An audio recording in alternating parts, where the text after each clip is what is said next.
कहते हैं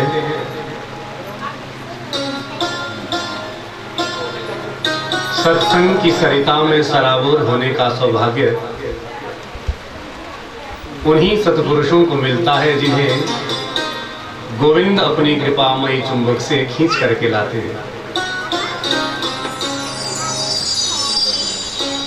तो इसलिए भगवान की हम सब पर ये बहुत बड़ी कृपा है कि हम सबको भगवान की कथाओं को, भगवान की लीलाओं को सुनने का सुअवसर मिल रहा है। तो आगे आगे हो जाएंगे ताकि पीछे से जो और आ जाए उनको भी जगह मिल जाए।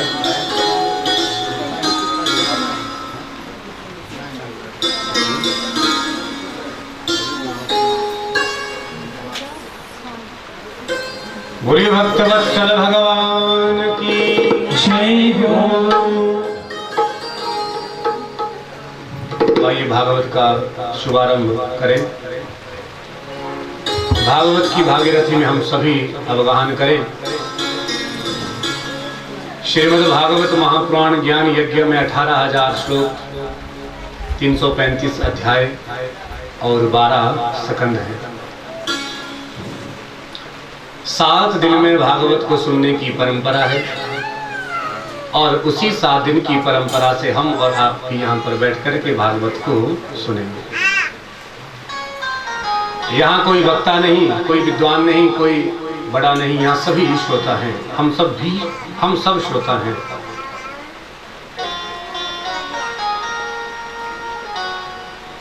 तो भागवत जी के 6 अध्याय महात्म्य के हैं। महात्म्य किसे कहते हैं? महात्म्य का अर्थ होता है जिसमें भगवान की महिमा का वर्णन है, वो महात्म्य। जरा ध्यान देना, आप सबने सभी विद्यालय में पढ़े हैं। तो जब भी हम किसी पुस्तक का विमोचन करते हैं अथवा उसको पढ़ते हैं तो सबसे पहले उसमें जीवनी लिखी जाती है और जितने उसमें अध्याय हैं, कितने पृष्ठ हैं, वो सभी एक पृष्ठ पर लिखे रहते हैं सबसे पहले। तो उसी प्रकार भागवत के 18,000 श्लोक हैं, 335 अध्याय हैं, 12 स्कंद हैं। तो इनमें जो सबसे पहले 6 अध्याय हैं ये महात्म्य के हैं। इसमें भगवान की महिमा का वर्णन है, इसी को महात्म्य कहते हैं। तो महात्म्य का ये पहला सूत्र है, पहला श्लोक है। क्या कहा है?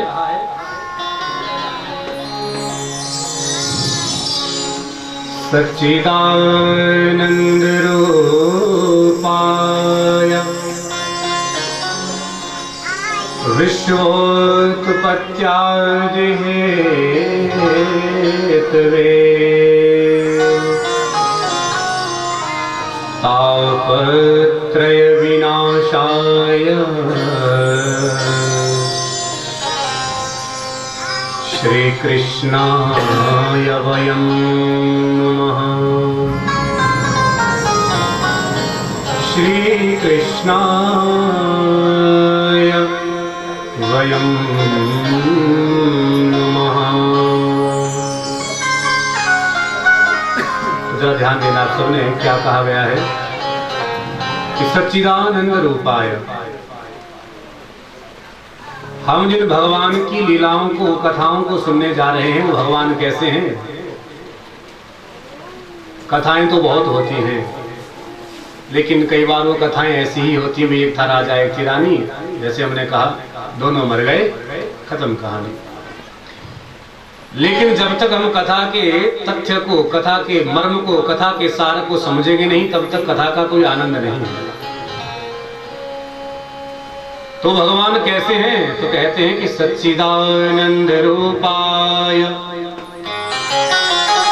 तो भगवान सदघन, चिदघन और आनंद घन है। क्या मतलब?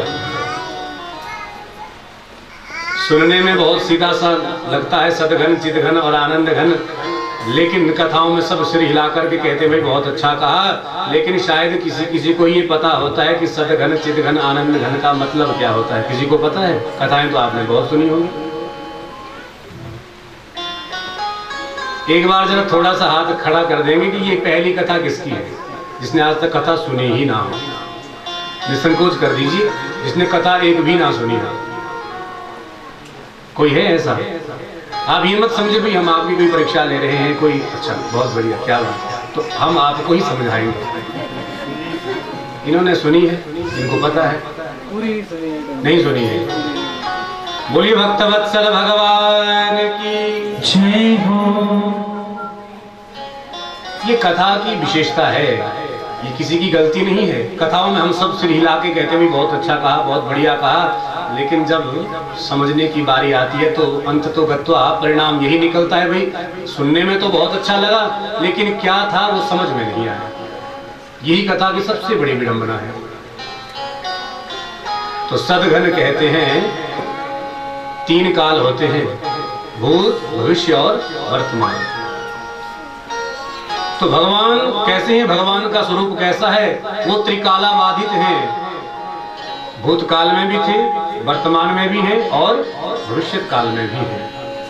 हम सब मानव हैं, वर्तमान में हैं, आज हैं, कल नहीं, क्या पता। लेकिन वो भगवान अदृश्य होकर के भी हम सब के बीच में आज भी विराजमान है। ये सबसे बड़ी सत्यता है। इसलिए वो भगवान त्रिकालाबाधित हैं, भूत, भविष्य, वर्तमान सब में एक समान रहते हैं। इसलिए कहते हैं कि भगवान सदघन है। और चिदघन, चिदघन कहते हैं प्रकाश।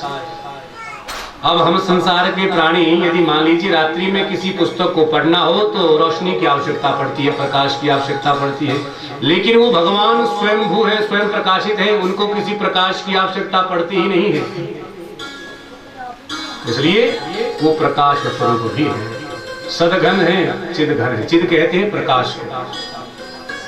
और तीसरी बात है आनंद स्वरूप। वो भगवान आनंद स्वरूप हैं। क्या मतलब? कई बार क्या होता है कि हम लोगों को जब बहुत भूख लगती है और जब खाने को रोटी मिलती है तो जब हमारा पेट भर जाता है तो खूब डकार लेकर के हम हाथ पेट पर फेरते, कहते भी आनंद आ गया, कहते हैं ना कई बार भी आनंद आ गया। लेकिन वो आनंद नहीं है, वो तो एक काल्पनिक है, क्षणिक है। 2-4 घंटे बीते, भूख दोबारा लग गई, सब आनंद खत्म हो गया। लेकिन वो भगवान निरानंद है। आनंद कैसा होता है पता है? आनंद, मान लीजिए कोई गूंगा व्यक्ति, उसको आप गुड़ खिला दो और उससे पूछो भाई गुड़ कैसा है, स्वाद कैसा है, तो क्या वो बता पाएगा? नहीं बता पाएगा। उसी प्रकार ये आनंद भी है। आनंद की अनुभूति जिस प्राणी को हो गई, फिर वो व्यक्त नहीं कर सकता है कि आनंद वास्तव में होता कैसा है। तो ये आनंद केवल परमात्मा नहीं है और परमात्मा की कथाओं में है। इसलिए वो भगवान सदघन, चिदघन और आनंद घन है। इसीलिए कहते हैं सच्चिदानंद। बोलिए सच्चिदानंद भगवान की जय हो। समझ में आ गया? और कहते हैं सच्चिदानंद रूपाय विश्वोत्पत्त्यादि हेतवे तापत्रय विनाशाय श्री कृष्णाय वयं नमः। ये भागवत का भी पहला ही श्लोक है, ध्यान देना। आजकल बहुत सारे कथा वक्ता ऐसे भी हैं, भागवत का एक श्लोक तक कहते नहीं और 7-7 दिन तक कथा करते हैं, खूब पैसे लूटते हैं। पैसा तो सभी लूटते हैं, क्योंकि ब्राह्मणों की तो आवृत्ति ही धर्म से धन कमाना है। लेकिन धर्म जब व्यवसाय बन जाता है तो वो फिर कुल को दूषित करता है, बुद्धि को दूषित करता है। भागवत के 18,000 श्लोक हैं, कम से कम 18 श्लोक तो याद करो। 18,000 से कम 18 श्लोक तो याद कर ही सकते हैं। तो आजकल व्यवसाय बन गया है, 18 श्लोक भी याद नहीं करते, बस 18 बातें सीख ली और भागवत कथा करने लगे। हम ये नहीं कहना चाहते भी हम श्लोक कहते हैं तो भागवत, लेकिन वास्तव भागवत का आनंद श्लोकों से ही है। आपको समझ में ना आए कोई बात नहीं, क्योंकि संस्कृत के श्लोक सबकी समझ में नहीं आते हैं। लेकिन जब संस्कृत का श्लोक कहा जाता है उसमें से जो ध्वनि निकलती है वो ध्वनि हम सबका कल्याण करती है। ये श्लोकों की विशेषता है, मंत्रों की विशेषता है। क्योंकि दर्शन में एक वाक्य आता है कि वस्तु शक्ति ज्ञान की अपेक्षा नहीं रखती। क्या मतलब? उदाहरण से समझिए, बिजली का तार सबने देखा है, लेकिन कहीं गलती से कहीं से तार अगर नंगी हो और हाथ वहां लग जाए तो क्या होता है? करंट लगता है। अब मान लीजिए हमको ध्यान हो ये बिजली है, क्या मतलब? अगर ध्यान होता कि ये बिजली है और ये जलाती है, करंट लगाती है, तो क्या वो हमको करंट नहीं लगाएगी? लगाएगी। क्यों? क्योंकि वस्तु शक्ति ज्ञान की अपेक्षा नहीं रखती, उसका काम है करंट लगाना। तो उसी प्रकार जो भागवत के श्लोक हैं उनका काम है कल्याण करना। समझ में आए अथवा ना आए इससे कोई मतलब नहीं, ये तो अपना काम करते ही करते हैं। बोली भक्त वत्सल भगवान की जय हो। इसलिए विश्वोत्पत्त्यादि हेतवे, वो भगवान कैसे हैं? कहते हैं कि वो भगवान विश्व की उत्पत्ति, स्थिति और विनाश का हेतु है। क्या मतलब? कहते हैं वही भगवान ब्रह्मा बन करके इस विश्व का निर्माण करते हैं। आप इस पे ध्यान मत दीजिए, कोई बात नहीं। वो भगवान ब्रह्मा बन करके विश्व का निर्माण करते हैं और विष्णु बन करके वही भगवान इस संसार का पालन पोषण करते हैं और वही भगवान शिव बन करके इस जगत का संहार करते हैं। तो विश्व की उत्पत्ति भी वही करते हैं और हम सबका पालनहार भी वही है, और हम सबका जब विनाश होता है तो वही परमात्मा के द्वारा होता है।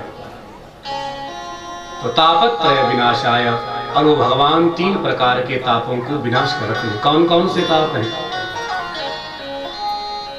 मानव दानव कोई भी हो, बड़े बड़े कोई महात्मा, विमलात्मा, संत, योगेंद्र, मुनिंद्र कोई भी हो, लेकिन 3 प्रकार के ताप सभी के जीवन में होते ही होते हैं। कौन कौन से? पहला ताप है दैहिक। इस ताप से कोई भी आज तक छूटा नहीं है। दैहिक, दैविक और भौतिक ताप। इन तीनों तापों को तो आप जानते ही होंगे। व्याख्या करना मैं आवश्यक नहीं समझता हूं। क्या कर लें? कौन से ताप होते हैं? ताप तो 3 होते हैं, लेकिन कौन कौन से होते हैं पता है किसी को? जी नहीं पता है। तो 3 प्रकार के ताप हैं, दैहिक, दैविक और भौतिक। अभी तो हमने कहा। तो दैहिक ताप किसे कहते हैं? कि जो ताप हमें अपने ही शरीर से प्राप्त होता है, मतलब जो दुख हमें अपने शरीर से मिलता है उसे दैहिक ताप कहते हैं। क्या मतलब? उदाहरण से समझिए, फोड़ा हो गया, किसको दोष देंगे? किसी को तो नहीं। ना तो पड़ोसी को दे सकते, ना घर वालों को दे सकते, ना किसी और को। तो अपने शरीर से ही जब हमें दुख मिलता है तो उस दुख को दैहिक ताप कहते हैं। और दूसरा है दैविक। दैविक ताप कौन सा हुआ? मान लीजिए हम सब लोग, भारत तो कृषि प्रधान देश है ही। अब हमने क्या किया? बढ़िया खेतों को तैयार कर दिया बीज बो करके, लेकिन क्या हुआ कि इंद्रदेव ने वर्षा ही नहीं की, सब बेकार हो गया। तो किसको दोष देंगे? कहेंगे भाई हमने तो बहुत मेहनत की थी, लेकिन परमात्मा ने वर्षा ही नहीं की, देवताओं ने वर्षा नहीं की। तो ये दैविक ताप है। तो पहला ताप है दैहिक, जो अपने शरीर से मिलता है, और दूसरा ताप है दैविक, जो परमात्मा देवताओं से मिलता है, और तीसरा ताप है भौतिक। भौतिक होता है, मान लीजिए हम तो अपने रास्ते जा रहे थे चुपचाप, और अचानक किसी ने पत्थर मार दिया। अब ना किसी से लेना एक ना देना दो, और जब सिर से खून बहने लगा तो महाराज क्या कहेंगे? किसी ने पूछा क्या हुआ, तो यही कहेंगे भाई हम तो रास्ते से जा रहे थे, फलाने आदमी ने पत्थर मार दिया, सो कष्ट हो गया। तो ये 3 प्रकार के ताप हैं, दैहिक, दैविक और भौतिक ताप। इन तीनों तापों से छुड़ाने वाले हैं केवल और केवल भगवान कृष्ण। इसलिए तापत्रय विनाशाय श्री कृष्णाय वयं नमः। तीनों प्रकार के तापों से मुक्ति दिलाने वाले भगवान राधा कृष्ण को हम सभी मिलकर के बारंबार प्रणाम करते हैं। बोली राधा कृष्ण भगवान की जय हो। तो आइए राधा गोविंद का ध्यान करते हुए उनके चरणों में छोटी सी हाजिरी लगाने का प्रथम दिवस है। अभी थोड़ा ये आवाज कर रहा है, कुछ मजा नहीं आ रहा थोड़ा। तो आइए सभी करतल ध्वनि से ताली सेवा करते हुए बोले गोविंद भगवान की जय हो।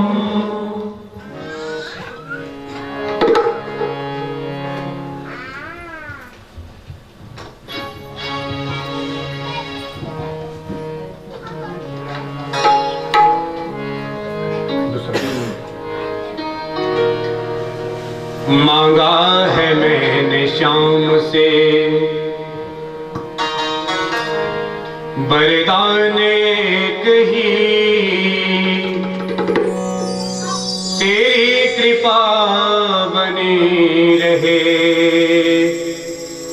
जब तक है जिंदगी। सभी हमारे साथ में बोलेंगे और ताली सेवा करते हुए। मांगा है मैंने श्याम से मांगा है मैंने श्याम से वरदान एक ही, मांगा है मैंने श्याम से वरदान एक ही, तेरी कृपा बनी रहे जब तक है जिंदगी, तेरी कृपा बनी रहे जब तक है जिंदगी। मांगा है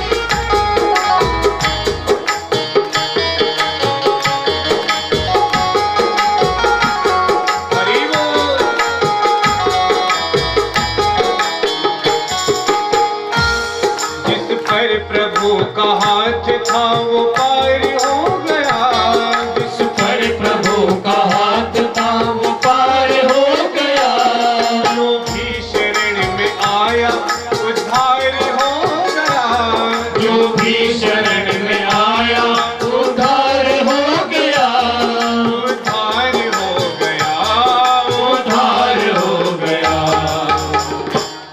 जिसकी कृपा के बिना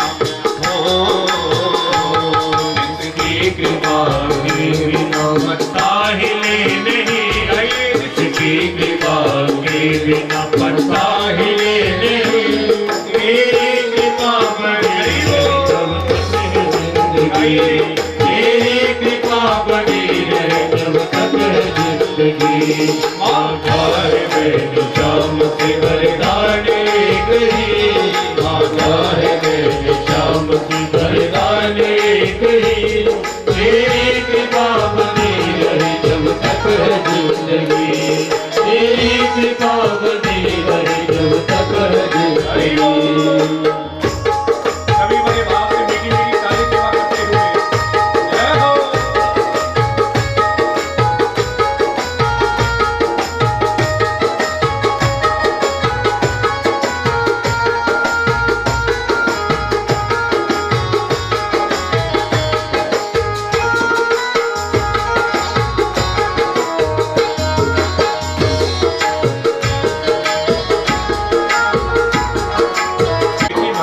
माया को आज तक कोई समझ नहीं पाया।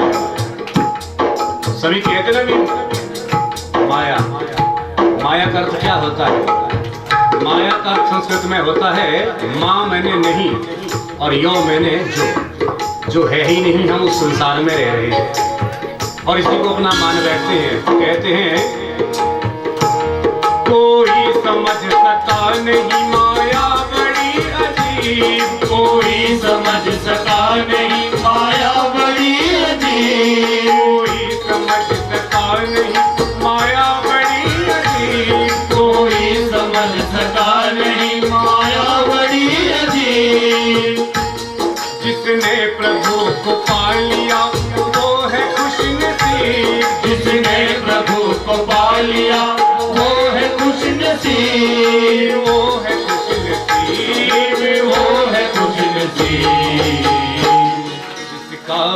भरोसा, जिसका भरोसा शाम पर डूबा कभी नहीं, जिसका भरोसा शाम पर डूबा कभी नहीं। तेरी कृपा बनी रहे जब तक है जिंदगी, तेरी कृपा बनी रहे जब तक है जिंदगी। बाबा है मैंने शाम बलिदाने कही, बाबा है मैंने शाम से बलिदाने कही।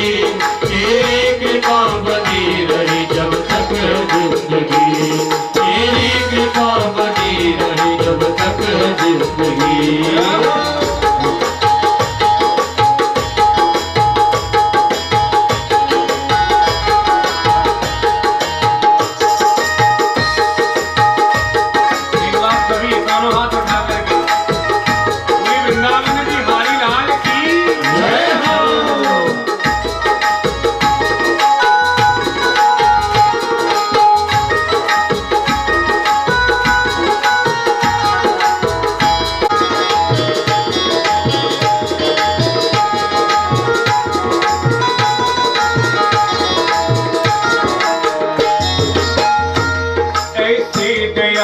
श्याम से रिश्ता बनाइए, ऐसे दयालु श्याम से रिश्ता बनाइए। आपको समझ में तो आ रहा है ना जी? अब मुझे बड़ी समस्या हो गई है।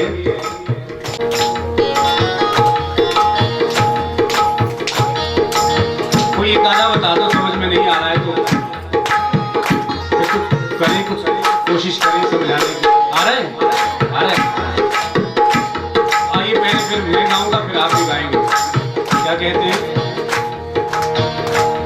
ऐसे दयालु श्याम से रिश्ता बनाइए, ऐसे दयालु श्याम से रिश्ता बनाइए, ऐसे दयालु श्याम से रिश्ता बनाइए, ऐसे दयालु श्याम से रिश्ता बनाइए। मिलता रहेगा आपको जो कुछ भी चाहिए, मिलता रहेगा आपको जो कुछ भी चाहिए, जो कुछ भी चाहिए, जो कुछ भी चाहिए। ऐसा करिश्मा हो, ऐसा करिश्मा होगा जो हुआ कभी नहीं, ऐसा करिश्मा होगा जो हुआ कभी नहीं। तेरी कृपा बनी रहे जब तक है जिंदगी, तेरी कृपा बनी रहे जब तक है जिंदगी। कृपा बनी रहे जब तक है जिंदगी, तेरी कृपा बनी रहे जब तक है जिंदगी, तेरी कृपा बनी रहे जब तक है जिंदगी।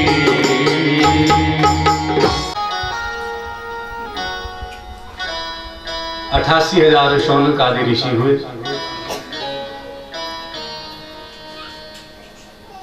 और यही 88,000 शौनक आदि ऋषि ब्रह्मा जी के पास गए और यहीं से भागवत की कथा का शुभारंभ होता है।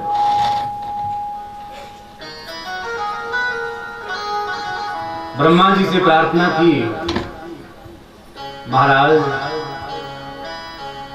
हम भगवान का भजन करना चाहते हैं, सत्संग करना चाहते हैं और संसार में हमें कोई ऐसा स्थान बता दीजिए जो एकदम एकांत हो, शुद्ध हो, पवित्र हो, हम वहां बैठ करके भगवान का भजन कर सकें। तो ब्रह्मा जी ने एक चक्र फेंका। ब्रह्मा जी ने कहा, ऋषियों जहां पर जाकर के ये चक्र रुकेगा तुम उसी स्थान को शुद्ध मान करके वहां पर भगवान का भजन कर लेना। अब आगे आगे ब्रह्मा जी का फेंका हुआ चक्र और पीछे पीछे 88,000 शौनक आदि ऋषि चल पड़े। ब्रह्मा जी का फेंका हुआ वही चक्र जाकर के नैमिषारण्य की पावन भूमि में रुका और सभी ऋषियों ने उसी स्थान को पवित्र मान करके वहीं पर भगवान का भजन प्रारंभ कर दिया। अब देखिए, ब्रह्मा जी का फेंका हुआ चक्र तो नैमिषारण्य में जाकर के रुका और हम जितने संसार में प्राणी हैं, मानव हैं, हम सबके भीतर भी एक मनश्चक्र होता है। ब्रह्मा जी ने जो फेंका वो तो साधारण चक्र था, लेकिन हम सबके भीतर भी एक चक्र होता है जिसे मनश्चक्र कहते हैं, मन का चक्र। और ये मन का चक्र उन ब्रह्मा जी के चक्र से भी बहुत तेज दौड़ता है, बहुत तेज घूमता है। क्या मतलब? अभी हम कथा में बैठे हैं, कथा अच्छी लग रही, भी आनंद आ रहा है, और इतने में ही घर का ध्यान आ गया, हे भगवान घर में ये काम भी रह गया, वो काम भी रह गया। तो एक ही क्षण में हमारा ध्यान सीधा अपने घर पर पहुंच जाता है। घर पर छोड़ो, और बैठे बैठे यहीं से एकदम दिल्ली भी पहुंच जाता है। आपका घर पे तो कोई काम नहीं है, ये दिल्ली से है जी। और आपको बता दें ये पिता पुत्र हैं, हमारे बड़े मित्र हैं, मित्र ही कह सकते हैं, लेकिन हमसे आयु में तो बहुत बड़े हैं, पिता की तुल्य ही हैं, लेकिन फिर भी और बड़े सज्जन व्यक्ति हैं। तो कहने का तात्पर्य क्या है कि हम सबके भीतर जो मनस चक्र है ये बहुत ही तीव्रता से भागता है, घूमता है, भगवान की कथाओं में मन नहीं लगने देता। तो इसीलिए ऋषियों ने भी ब्रह्मा जी से पूछा, महाराज कोई ऐसा स्थान बता दीजिए जहां पर हम बैठ करके अपने मन को एकाग्र कर सके और भगवान का भजन कर सके। क्योंकि ध्यान देना, सत्संग के लिए शुद्ध स्थान की आवश्यकता होती है। क्या मतलब? इसीलिए तो सुंदर वेदी का निर्माण किया जाता है, सुंदर सुंदर केले के वृक्ष लगाए जाते हैं, और तुलसी का पौधा यहाँ पर विराजमान है, धूप दीप जलाया जाता है, भगवान का आवाहन किया जाता है। क्यों? क्योंकि हमारा मन शांत हो सके, हम बैठ करके वहां पर भगवान का भजन कर सके। अन्यथा मान लीजिए आप इसमें शिमला में रिज पे घूम रहे हो, तो क्या कथा सुनने को मन करेगा? करेगा? नहीं करेगा। तो वो स्थान ही वैसा है, रमणीक स्थान है, वहां पर मन एकाग्र हो ही नहीं सकता। तो इसीलिए तो सुंदर व्यवस्था और मंत्रों का उच्चारण, देवताओं का आवाहन, धूप दीप जलाया जाता है, ताकि हमारा मन एकांत में शांत हो सके। तो इसीलिए ब्रह्मा जी से भी देवताओं ने, ऋषियों ने प्रार्थना की, और 88,000 शौनक आदि ऋषि नैमिषारण्य की पावन भूमि में बैठ करके भगवान का भजन करने लगे। और नैमिषारण्य को चक्र तीर्थ भी कहा जाता है। अब समय बीतता गया, 1-2 वर्ष नहीं, हजारों वर्ष बीत गए। रोज सुबह शौनक आदि ऋषि उठते, भगवान का भजन करते, अपना संध्या वंदन करते। और एक दिन की बात, जैसे ही शौनक आदि ऋषि अपने संध्या वंदन से निवृत्त हुए, और अचानक उन्हीं संतों की सभा के बीच में एक 20 वर्ष के बालक का आगमन हुआ। जैसे ही बालक को सभी ऋषियों ने देखा तो अपने स्थान से खड़े हुए और हाथ जोड़ करके बालक को प्रणाम करने लगे। और ये बालक कोई साधारण नहीं, कौन? इनका नाम सूत जी महाराज है। और यही सूत जी महाराज 18 पुराणों के वक्ता हैं। बोलिए सूत जी महाराज की जय हो।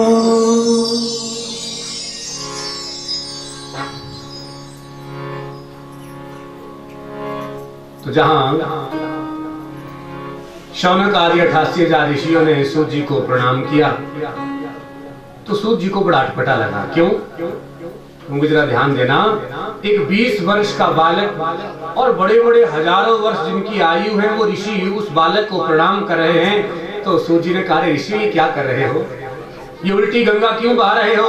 संसार का एक नियम है,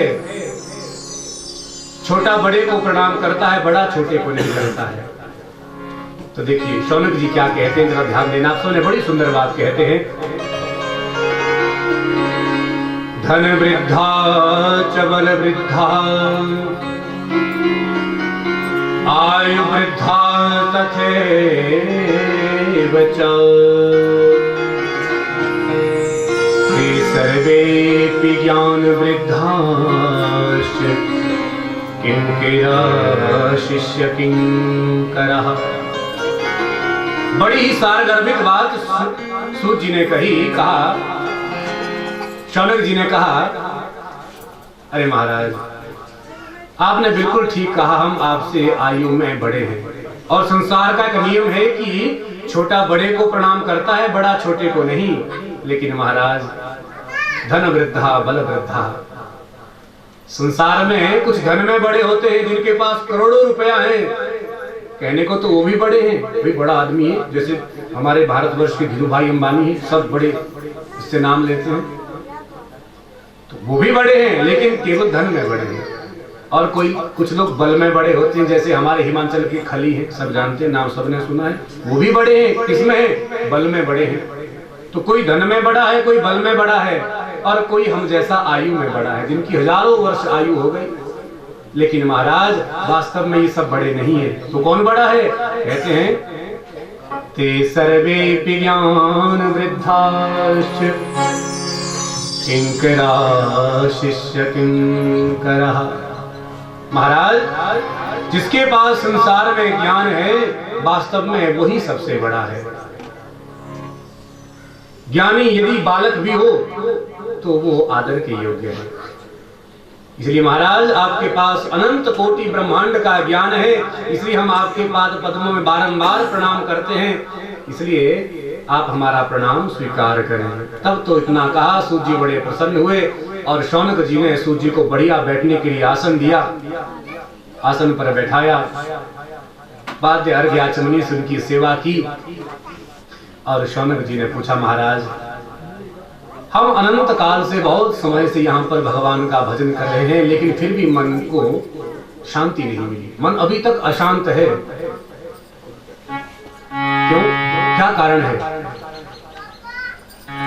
कारण केवल इतना है महाराज, सत्संग तो बहुत किया, भगवान का भजन भी बहुत किया, ध्यान भी बहुत लगाया, लेकिन महाराज अभी तक उन भगवान की कोई ऐसी दिव्य कथा नहीं सुनी जिसको सुन करके हमारे कान तृप्त हो जाएं। इसलिए महाराज अब आप आ गए हैं, तो आप हमारे कानों को कोई ऐसी बड़ी सुंदर कथा सुनाइए जिसको सुनकर के हमारे कान और हमारा जन्म तृप्त हो जाए। देखिए, मानव का जन्म किस लिए मिला है? परमात्मा के भजन के लिए। कई लोग सोचते हैं ये बातें केवल कथा में अच्छी लगती हैं, सुनने में अच्छी लगती हैं, सत्संग में अच्छी लगती है, लेकिन नहीं, वास्तव में मानव जन्म का यदि अर्थ है तो वो भगवान के भजन के लिए ही है। क्यों? 84 लाख योनियां सब जानते हैं, मानव दानव कुकर सूकर हाथी घोड़े, 84 लाख योनियां हैं, लेकिन कोई ऐसी योनि नहीं है जिसमें भगवान का भजन किया जा सके। केवल एक योनि ऐसी है, मानव योनि, जहां पर हम भगवान का भजन कर सकते हैं।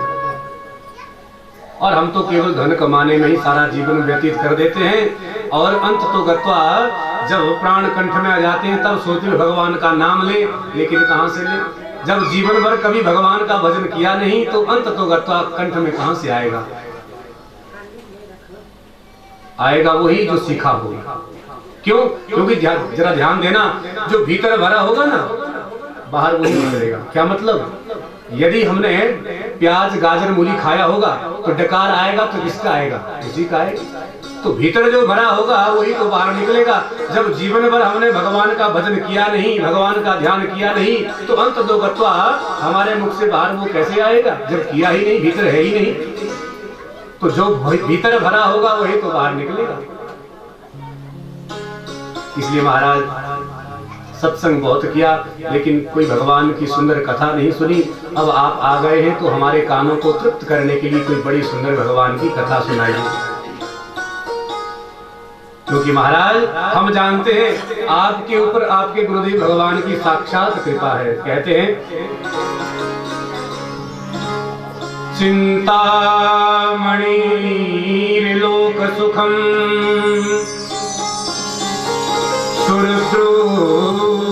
स्वर्ग संपदम यच्छति गुरुर प्रीतो वैकुंठम योगी दुर्लभम। महाराज आप ये कथा हमको केवल इसलिए सुना सकते हैं क्योंकि आपके ऊपर आपके गुरुदेव भगवान की कृपा है। जरा ध्यान देना, जीवन में गुरु अवश्य बनाए।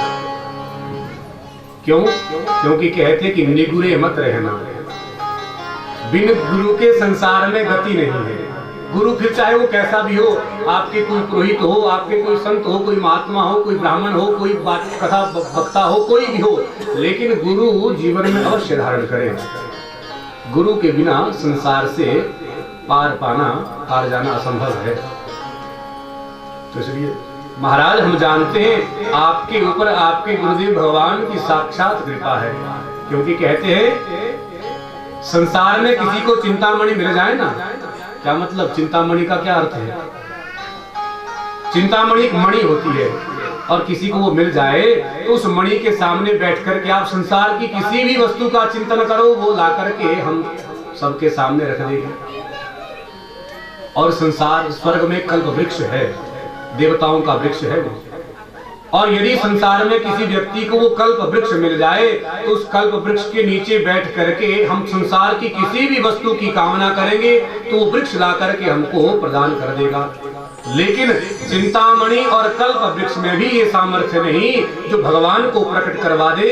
ये सामर्थ्य तो केवल और केवल भगवान की कृपा पात्र और गुरुदेव की कृपा पात्र शिष्य में ही हो सकता है। इसलिए महाराज आपके ऊपर गुरुदेव भगवान की साक्षात कृपा है, इसलिए उस कृपा को हम पर भी बरसाइए और हमको भगवान की कोई सुंदर सी कथा सुनाइए बस। इतना कहा महाराज। सूत जी बड़े प्रसन्न हुए और बोले ऋषियों, यदि आपकी ऐसी इच्छा है, आप भगवान की कथा को सुनना चाहते हैं तो जाओ, अब हम तुमको ऐसी कोई साधारण छोटी मोटी कथा नहीं सुनाएंगे, तो इस समस्त शास्त्रों का सार ही आप सुन लीजिए। इसलिए ध्यान पूर्वक सुनना। जहां ध्यान पूर्वक सुनने की बात कही तो सारे शौनक आदि ऋषि एकदम चौकन्ने हो गए, क्योंकि देखिए ध्यान देना आप सबने। जब कोई व्यक्ति कोई विशिष्ट बात कहने जा रहा हो तो श्रोताओं का ये परम कर्तव्य बन जाता है कि ध्यान पूर्वक सुने। कई बार क्या होता है, कथा सत्संग में हम जाते हैं, हमको लगता है भाई ये वक्ता तो हमसे आयु में बहुत छोटा है, ये क्या ज्ञान देगा, तो हम ऐसे ही मनोरंजन की दृष्टि से कथा सुन लेते हैं, तो उस कथा का कोई लाभ नहीं।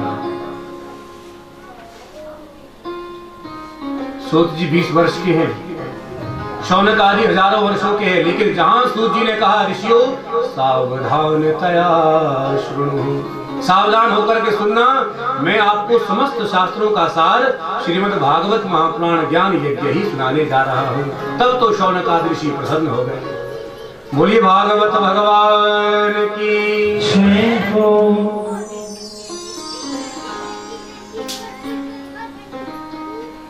तो जी कहते हैं ऋषियों, एतस्मात् परम किंचन मनः शुद्धेन विद्यते, जन्मांतरे भवेत् पुण्यं तदा भागवतं लभेत्। एतस्मात् परम किंचन,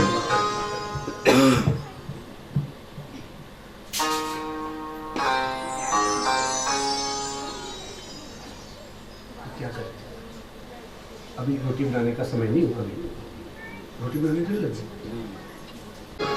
एतस्माद् परम किंचन मनः शुद्ध न विद्यते। शौनक जी, जिस भागवत को मैं आपको सुनाने जा रहा हूं, ये मन को साफ करने का संसार में सबसे बड़ा साधन है। जन्मांतरे भवेत् पुण्यम, क्यों? क्योंकि जब व्यक्ति के एक जन्म का नहीं बल्कि अनेक जन्मों का पुण्य प्रस्फुटित होता है, तभी भागवत को सुनने में इच्छा हो पाती है। इसलिए हम सब बड़े भागी हैं। ये हमारे एक जन्म का पुण्य नहीं है जो हम आज भागवत कथा सुन रहे हैं, अनंत जन्मों का पुण्य है जो हम भागवत को सुन रहे हैं। वस्त्र मैला हो जाए ना तो दुनिया में बहुत सारे साबुन हैं, ऐसे ऐसे साबुन बने हैं कि बड़े बड़े दाग सब खत्म हो जाते हैं। लेकिन वस्त्र को धोने के लिए तो बहुत प्रकार के साबुन बने हैं, लेकिन मन में यदि मैल भर जाए तो उसको धोने का कोई साबुन नहीं है। उसको धोने का दुनिया में केवल एक ही साबुन है और वह भगवान का नाम। इसलिए ऋषियों, मैं आप सबको भागवत की कथा सुनाने जा रहा हूं। और एक बार की बात, जिस भागवत को मैं आप सबको सुनाने जा रहा हूं, यही भागवत एक बार मेरे गुरुदेव सुखदेव जी महाराज ने राजा परीक्षित को भी सुनाई। और जहां राजा परीक्षित को भागवत कथा सुनाने लगे तो देवता लोग अमृत का कलश लेकर के आए और सुखदेव जी के सामने प्रस्ताव रखा। क्या रखा देवता कहते हैं एवं विनिमय जाते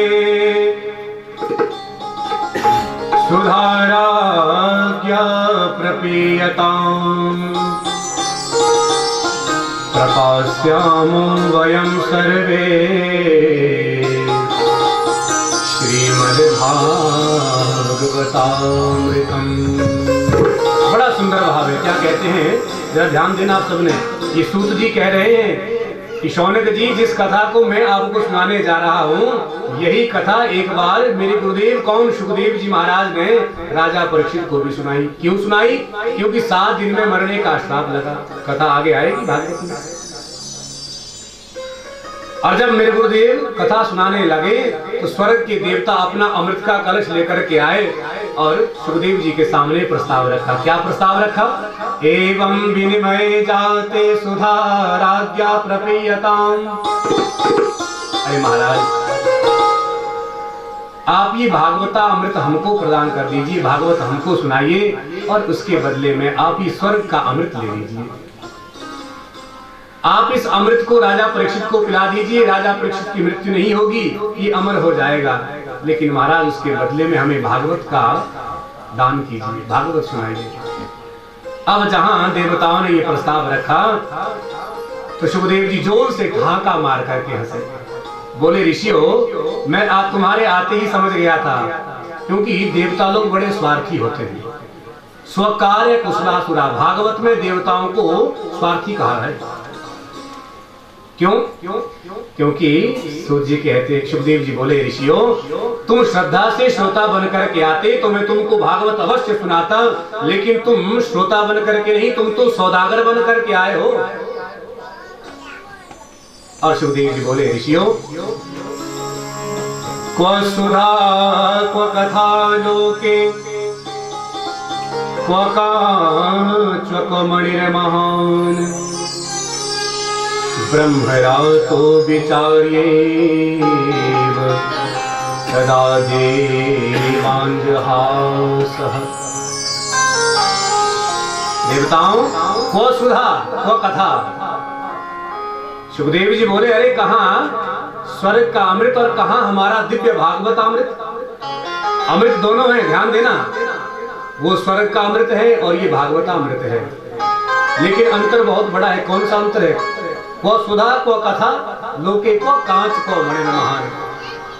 कांच और मणि चमकते दोनों हैं, लेकिन कांच तो 5 रुपए में भी बाजार में मिल जाएगा, लेकिन मणि करोड़ों रुपए देकर के भी नहीं मिलेगी। अंतर केवल इतना है। क्व कांच क्व सुधा क्व कथा लोके क्व मणि महान ब्रह्मरातो विचारेवं तदा देवांजहासः। तो सुखदेव जी ने देवताओं को भगा दिया, जाओ हम आपको भागवतामृत प्रदान नहीं करेंगे। जब सुखदेव जी ने देवताओं को भगाया तो देवता सभी ब्रह्मा जी के पास गए। ब्रह्मा जी से पूछा, महाराज, हम अपना स्वर्ग का अमृत लेकर के सुखदेव जी के पास गए थे, लेकिन सुखदेव जी ने हमको भागवतामृत प्रदान नहीं किया, इसलिए हम जानना चाहते कि भागवत में ऐसी कौन सी विशेषता है। तो ब्रह्मा जी ने ब्रह्मलोक में एक तराजू लिया और एक पलड़े में संसार के विश्व के समस्त साधनों को रख दिया। जितने भी हमारे ग्रंथ हैं सब रख दिए और एक तरफ अकेले भागवत जी को रख दिया। और जैसे ही ब्रह्मा जी ने तराजू उठाया तो आप जरा ध्यान देना, जिस पलड़े में भागवत जी को रखा था वो पलड़ा नीचे झुक गया। पलड़ा वही नीचे झुकेगा जिसमें भार ज्यादा होगा। सारे देवता अवाक मौन खड़े रह गए, आंखें फटी की फटी रह गई, मुंह खुला का खुला रहेगा। हे भगवान, भागवत में इतनी शक्ति है, इतना चमत्कार है। एक पलड़े में संसार के समस्त साधन, समस्त ग्रंथ, पुराण रखे हैं और एक पलड़े में केवल भागवत जी अकेले विराजमान है। इसका मतलब भागवत में बहुत शक्ति है। तो उसी दिन से ब्रह्मा जी ने भागवत महापुराण पर अपनी मोहर लगा दी कि संसार में कल्याण करने वाला सबसे बड़ा यदि कोई ग्रंथ है तो वो भागवत महापुराण ग्रंथ है। इसलिए भागवत को भगवान कहा जाता है। बोलिए भागवत भगवान की।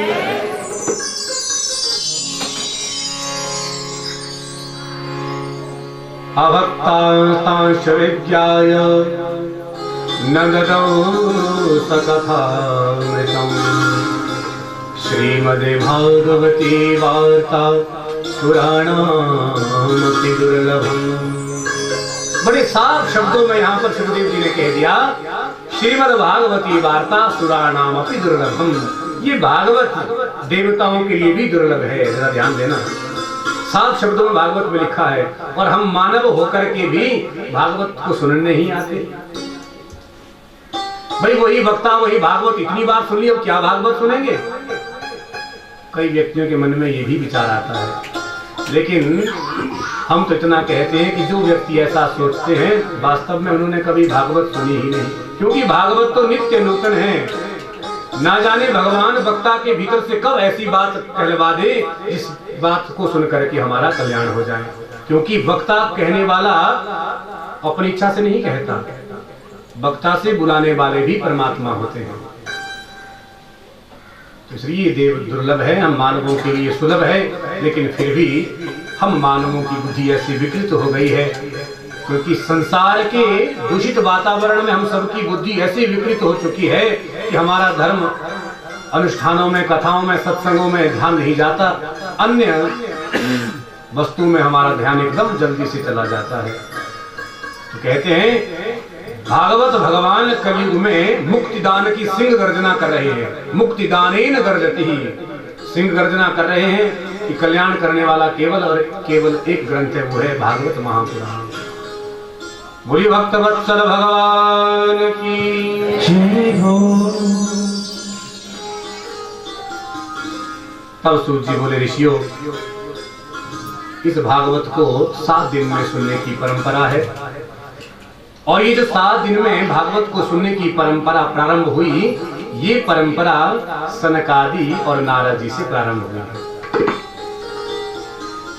शौनक जी ने कहा, महाराज ये आप क्या कह रहे हैं? 7 दिन की परंपरा शौनक, सनकादि और नारद जी से प्रारंभ हुई? महाराज कैसे, जरा बतलाइए, मैं सुनना चाहता हूँ। तब सूत जी कहते, ऋषियों एक बार की बात, नारद जी के मन में विचार आया, क्यों ना भ्रमण करने के लिए मृत्यु लोक में चला जाए, क्योंकि मृत्यु लोक में भगवान का भजन बहुत करते हैं। तो नारद जी के मन में ये विचार आया। नारद जी घूमने की इच्छा से धरती पर उतरे, मृत्यु लोक में आए, तो यहाँ पर बहुत सारे तीर्थों में गए। कहाँ कहाँ गए? अहम तो पृथ्वी यातो ज्ञात्वा सर्वोत्तमामिति पुष्करम च प्रयागं च काशीं गोदावरीं तथा। नारद जी आए और पुष्कर, प्रयाग, काशी, गोदावरी, हरिद्वार सब जगह गए, लेकिन विडंबना क्या देखी कि कहीं भी मन को शांति नहीं मिली। क्या देखा? बड़े बड़े तीर्थों में भी भगवान का भजन तो लोग करते हैं, लेकिन अपने स्वार्थ के लिए, पेट भरने के लिए।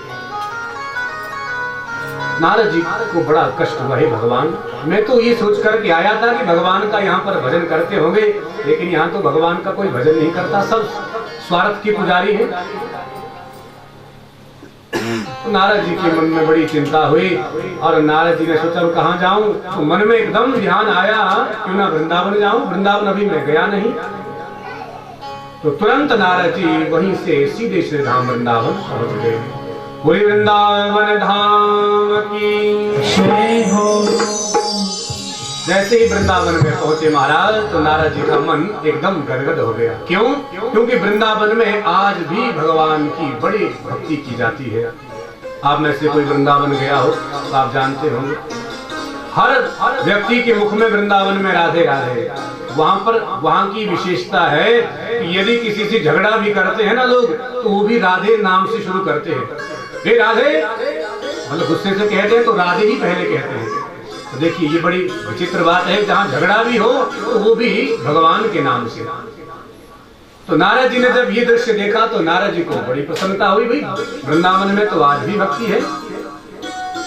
और भगवान ने कहा भी है, भगवान कहते हैं कि वृंदावनम परित्यज्यम पादमेकम न गच्छति, कि भगवान वृंदावन को छोड़ करके एक कदम भी कहीं जाते नहीं है। आज भी भगवान श्री धाम वृंदावन में विराजमान है।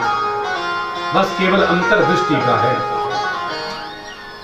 यदि दृष्टि हमारी सही है तो भगवान आज भी वही है। नारद जी को बड़ी शांति मिली। नारद जी ने सोचा भाई अब ठाकुर जी के दर्शन तो हो गए बिहारी जी के, अब जरा गर्मी बहुत लग रही है, जरा जमुना जी में एक बार स्नान कर ले। तो नारद जी सीधे जमुना तट पर जैसे ही पहुंचे तो एक बड़ा ही विहंगम दृश्य देखा। जमुना के तट पर बहुत सारी माताएं बैठी हैं और उन माताओं के बीच में एक बड़ी ही सुंदरी युवती बैठी है, लेकिन वो जोर जोर से रो रही है। विडंबना क्या है, जो माता रो रही है उन माता के पास में दो वृद्ध पड़े हैं और मूर्छित अवस्था में पड़े हैं, और जितनी अन्य माताएं स्त्रियां वहां पर बैठी हैं वो सभी उस देवी को कह रही हैं, देवी चिंता मत करो, भगवान आएंगे और आपका कष्ट अवश्य दूर करेंगे। अब नारद जी ने जब देखा है भगवान ये क्या हो रहा है, ये क्यों रो रही है और ये दोनों बुद्धे कौन पड़े हैं, नारद जी ने सोचा जरा जाकर के पूछ लूं। अब नारद जी जैसे ही आगे बढ़े तो मन में विचार आया है भगवान ये माताओं का समूह है, क्योंकि जहां पर बहुत सारी माताएं एक समूह में बैठी हो ना, वहां अकेला पुरुष नहीं जा सकता, लेने के देने पड़ जाते हैं। कई माताओं ने मुझसे उल्टे सीधे प्रश्न कर लिए तो क्या जवाब दूंगा। नारद जी ने सोचा माताओं के समूह में जाना अच्छा नहीं, नारद जी वापस लौटने लगे।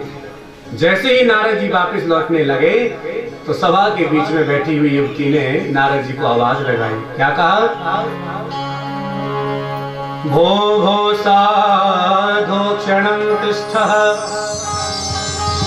मत चिंता नाशयः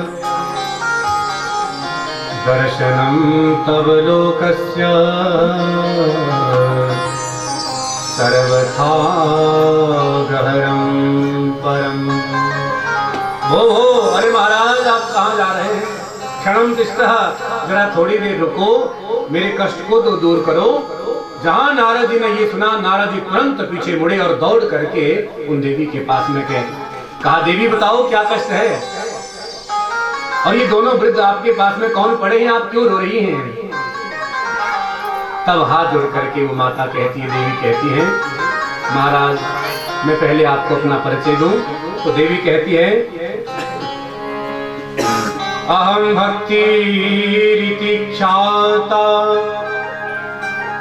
हेमौ मे तनयौ मतौ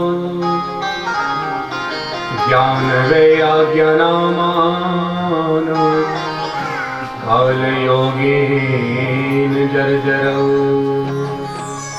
देवी बोली, महाराज अहम भक्ति, मेरा नाम भक्ति है। अहम भक्ति रीति ख्याता इमौ में तनयो मतौ, और महाराज ये जो वृद्ध मेरे सामने मूर्छित अवस्था में पड़े हैं ना, ये कोई और नहीं, ये मेरे बेटे हैं। नारद जी ने जब ये सुना तो हैरान हो गए भगवान, अरे देवी आप इतनी सुंदर, इतनी जवान, और आपके पुत्र इतने बूढ़े। तो भक्ति कहती है, महाराज यही तो विडंबना है, यही तो रोने का कारण है। महाराज मैं आपको और अपनी कथा व्यथा सुनाऊं। नारद जी बोले, कहो देवी सुनाओ। तो देवी कहती है, उत्पन्नां द्रविड़े साहं वृद्धि करनाथ के गता क्वचिद् क्वचिद् महाराष्ट्रे रुजिरे जीर्णितां गतः। महाराज उत्पन्ना द्रविड़े साहं, मेरा द्रविड़ देश में जन्म हुआ, वृद्धि कर्नाटक की गता, कहीं कहीं कर्नाटक में भी पली बड़ी। और महाराज मैंने पूरे भारतवर्ष का भ्रमण किया। भ्रमण करते करते मैं जैसे ही गुजरात में पहुंची तो वहां मैं एकदम बूढ़ी हो गई। क्यों? क्योंकि गुजरात के लोग भक्ति नहीं करते। मुझे बड़ा कष्ट हुआ। मैंने सोचा कि इदम स्थानम परित्यज्यम विदेशे गम्यते मया, कि अब मैं स्थान को छोड़ करके विदेश भाग जाऊंगी। जैसे ही मेरे मन में ये विचार आया उसी समय मुझे वृंदावन का ध्यान आया और मैं तुरंत अपने दोनों बालकों को लेकर के वृंदावन पहुंच गई। लेकिन महाराज जैसे ही मैं वृंदावन पहुंची, यहाँ पर मैं तो एकदम नव युवती हो गई, जवान हो गई, स्वस्थ हो गई। लेकिन महाराज मेरे दोनों पुत्र एकदम बूढ़े हो गए। जब सारी कथा व्यथा भक्ति मैया ने नारद जी को अपनी सुनाई तो नारद जी मुस्कुराते हुए बोले, देवी आप चिंता मत करो, मैं आपकी सारी कथा व्यथा समझ गया, भगवान ने चाहा तो अवश्य ही आपका कष्ट दूर करूंगा। अब वृंदावन में आकर के इनके पुत्र मूर्छित क्यों हो गए, बूढ़े क्यों हो गए, और इनका नाम ज्ञान वैराग्य है। तो कहते हैं ज्ञान और वैराग्य वृंदावन में आकर के इसलिए बूढ़े और मूर्छित हो गए क्योंकि वृंदावन में भक्ति तो बहुत है लेकिन ज्ञानी कम है, और थोड़े बहुत जो ज्ञानी हैं तो फिर वैराग्य किसी को होता ही नहीं है। इस माया मोह से हमारा पल्ला नहीं छूटता। अंत तो गत्वा जब हम मरणासन भी हो जाते हैं ना, केवल प्राण कंठ में आ जाते हैं, तब भी मन में एक इच्छा होती है, भगवान मेरे पोते की शादी और निपट जाती, तो थोड़ा 2-4-10 महीने और आगे खींच लूं। अंत तो गत्वा भी हम परिवार मकान दुकान के बारे में ही सोचते रहते हैं, तो इसीलिए वैराग्य किसी को होता नहीं, तो ज्ञान वैराग्य बूढ़े हो गए। नारद जी बोले देवी आप चिंता बिल्कुल मत करो, क्योंकि भगवान आज भी वृंदावन में ही है। तो नारद जी कहते हैं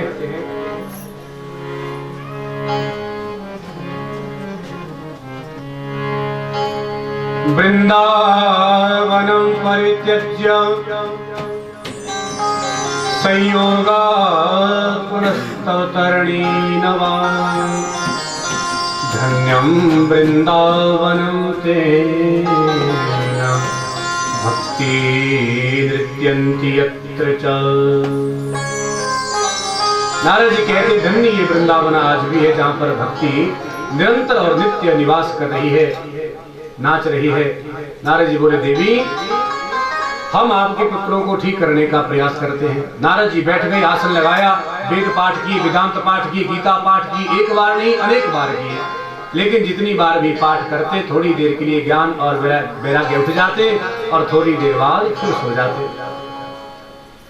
अब नारद जी को चिंता होने लगी है, भगवान मैंने इतनी बार वेद पाठ किए, वेदांत पाठ किए, गीता पाठ किए, लेकिन फिर भी ये ठीक नहीं हो रहे, क्या करूं। अब जैसे ही नारद जी की चिंता बढ़ी तो उसी समय एक आकाशवाणी हुई। आकाशवाणी क्या कहती है, उद्यम सफलस्तेयं भविष्यति न संशयः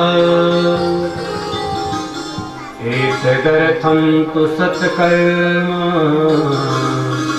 सुदर्शे त्वं समाचरः। आकाशवाणी कहती है नारद जी उद्यम सफलस्तेयं, आप जो उद्यम कर रहे हैं वो अवश्य ही सफल होगा, लेकिन इसके लिए आपको सत्कर्म करना होगा। अब आपको थोड़ी थोड़ी नींद भी लग गई है, कथा बहुत लंबी हो गई है, क्योंकि आजकल 10-15 मिनट के बाद कलयुग में सबको थोड़ा सा टॉनिक चाहिए होता है, तो वो टॉनिक होता है कथा में केवल भजन, बाकी तो और कोई टॉनिक है नहीं, हम समझते हैं। लेकिन क्या करें, ज्यादा भजन गाएंगे तो फिर कथा बहुत छूट जाती है, ये भी बड़ी विडंबना है। तो आकाशवाणी ने कहा आप जो उद्यम कर रहे हैं वो अवश्य सफल होगा, लेकिन इसके लिए आपको सत्कर्म करना होगा। इतना कहकर के आकाशवाणी तो गायब हो गई। अब नारद जी चक्कर में पड़ गए भगवान। आकाशवाणी ने भी आधी अधूरी बात कही, कैसे, सत्कर्म करना होगा। हे भगवान सत्कर्म किसे कहते हैं, क्या वेद पाठ सत्कर्म नहीं है, क्या गीता पाठ सत्कर्म नहीं है, क्या वेदांत पाठ सत्कर्म नहीं है। अब अगर ये सत्कर्म नहीं है तो फिर सत्कर्म क्या है, कौन मुझे बताएगा।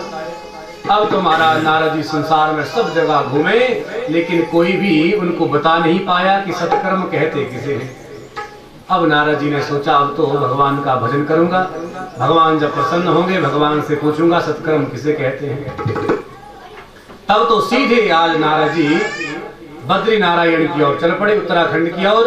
और वहां पर जैसे ही मार्ग में आगे जा रहे थे तो सामने से सनक, सनंदन, सनातन और सनत कुमार जी चारों भाइयों का दर्शन हुआ। जैसे ही चारों भाइयों का दर्शन हुआ नारद जी ने हाथ जोड़ करके प्रणाम किया।